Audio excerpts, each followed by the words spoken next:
Europe 1, il est 8h-5, Thomas Soto. Mais bon, on y est encore. Pendant la campagne, les affaires continuent. Après Fillon, Le Pen, voici les suspicions sur Ferrand, Sarnez, Jadot et tant d'autres. Des noms sont jetés en pâture sans que l'on sache très bien d'ailleurs à quoi tout cela correspond. Bonjour Danny Cohn-Bendit. Bonjour Thomas Soto. C'est moi ou ça donne la nausée à la fin tout ça? Ils sont évidemment pas tous pourris, mais ils ont l'air d'être tous pareils. Non, attention, maintenant quand le n'importe quoi devient le super n'importe quoi, il faut dire stop. Une députée du Front National monte un écran de fumée, accuse 18 députés européens, elle ne peut pas avoir d'informations. J'étais 20 ans député européen, je n'ai jamais su quelle était la nature du travail des assistants de mes collègues, c'est impossible. Donc je ne vois pas en quoi cette accusation puisse porter. Donc, il faut arrêter. Le Parlement européen, depuis quelques années, est très strict. Les contrats sont supervisés. On ne peut pas faire n'importe quoi. Donc, il y a des accusations contre le Front National par l'administration du Parlement européen. Point barre. Et les accusations maintenant de la députée du Front National n'ont pour l'instant aucune valeur. La justice enquête. C'est son rôle. Bon, c'est un peu facile, Dany, là, vous défendez vos copains, mais c'est pas mon copain, Brice Hortefeux. Arrêtez. D'accord.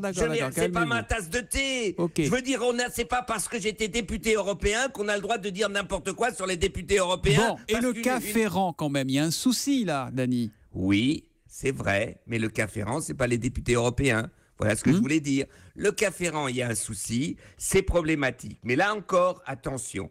Moi, je dis que parce qu'il y a cette suspicion généralisée et que le climat est délétère, c'est pour ça que je dis que Ferrand devrait démissionner pour protéger son président. Ah, vous dites qu'il doit partir, là.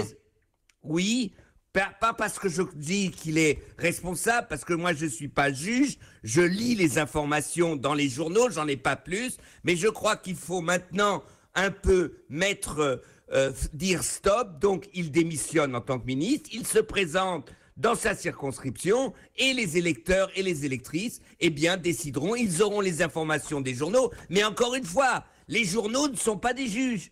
Les médias informent, mais ce n'est pas la justice. Il ne faut pas tout confondre dans la vie, sans ça la démocratie ne peut plus fonctionner. Est-ce qu'on n'est pas quand même en train de faire le constat de l'impossible moralisation de la vie publique? On en parlait avec René Dosière à l'instant. Oui, vous savez, c'est une culture française. Moi, je dis que ce qui s'est passé, et le cas Ferrand le démontre, c'est un peu la culture des notables dans les régions, mais des notables en politique, de toutes les formations, qu'il y a un mélange des genres.